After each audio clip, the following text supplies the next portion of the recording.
The Murders in the Rue Morgue by Edgar Allan Poe. Part 1. Paris. It was in Paris during the summer of 1840. There and then I met a strange and interesting young man named Auguste Dupin.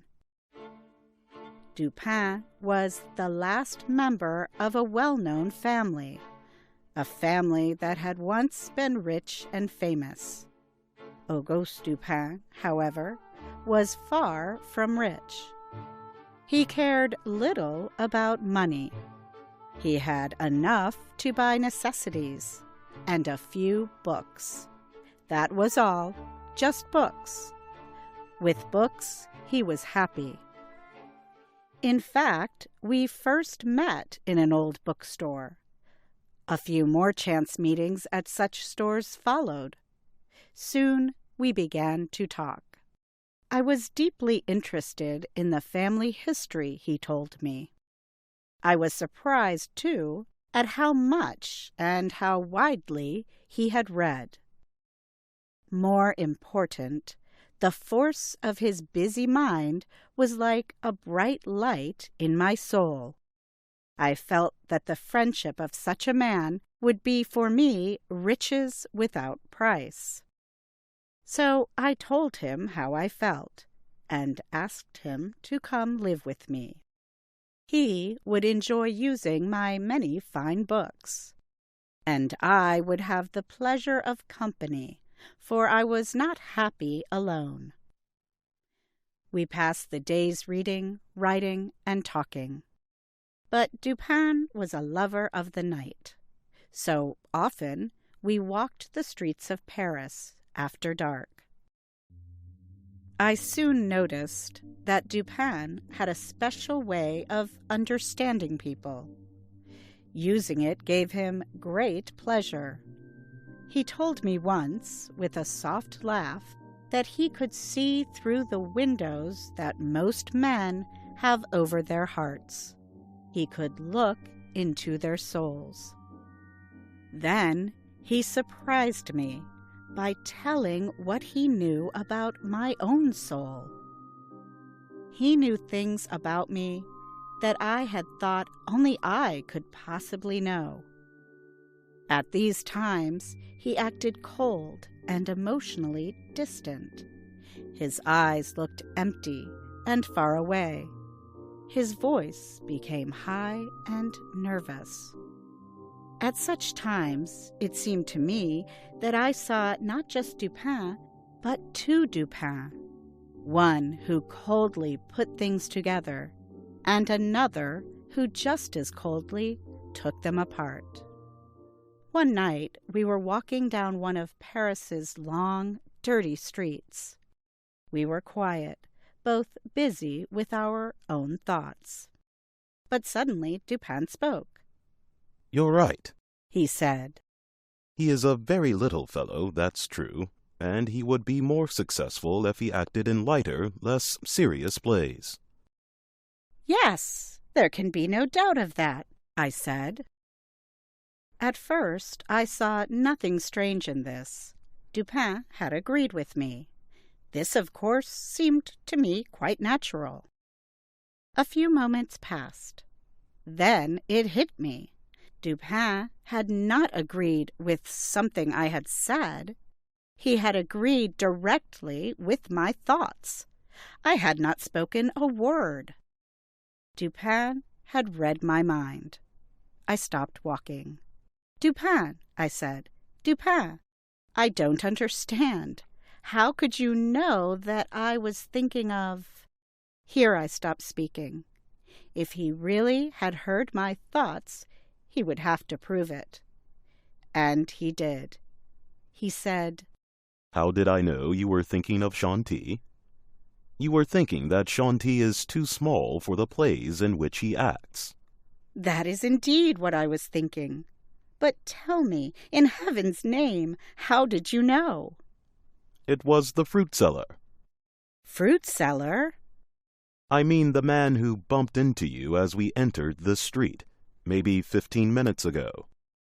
Oh, yes, I remember now. A fruit seller with a large basket of apples bumped into me. But what does that have to do with you knowing I was thinking of Shanti? I will explain. Listen closely now. Let us follow your thoughts from the fruit seller to the stage actor Shanti. Those thoughts must have gone like this. Fruit seller to cobblestones, cobblestones to stereotomy, stereotomy to Epicurus, to Orion, and then to Shanti. He continued, As we turned onto this street, the fruit seller bumped you.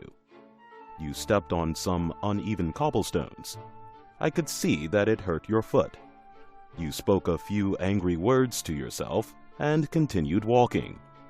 But you kept looking at the cobblestones in the street, so I knew you were thinking of them. Then we came to a small street where they are putting down new street stones. Here your face became brighter. You were looking at these more even stones, and your lips moved. I was sure they formed the word stereotomy, which is the name for how these new stones are cut. Stereotomy takes a large block and divides it evenly into smaller pieces. You will remember that we read about it in the newspaper only yesterday. I thought that the word stereotomy must make you think of the old Greek writer and thinker Epicurus. His ideas are also about dividing objects into smaller and smaller pieces called atoms. He argued that the world and everything else are made of these atoms. You and I were talking about Epicurus and his ideas, his atoms, recently. We were talking about how much those old ideas are like today's scientific study of the planets and stars. So I felt sure that now, as we walked, you would look up to the sky. And you did. I looked also at the sky. I saw that the group of stars we call Orion is very bright and clear tonight. I knew you would notice this and that you would think about the name Orion.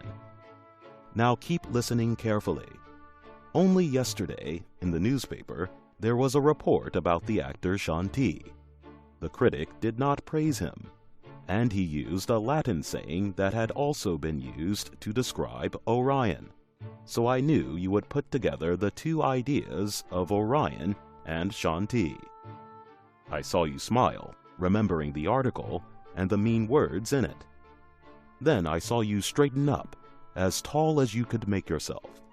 I was sure you were thinking of Shanti's size, and especially his height. He is small, he is short, and so I spoke, saying that he is indeed a very little man, this Shanti, and he would be more successful if he acted in lighter, less serious plays. I cannot say I was surprised by what Dupin had just reported. My reaction was much bigger than just surprise. I was astonished. Dupin was right as he could be. Those were, in fact, my thoughts, my unspoken thoughts, as my mind moved from one thought to the next. But if I was astonished by this, I would soon be more than astonished. One morning, this strangely interesting man showed me once again his unusual reasoning power. We heard that an old woman had been killed by unknown persons. The killer, or killers, had cut her head off and escaped into the night.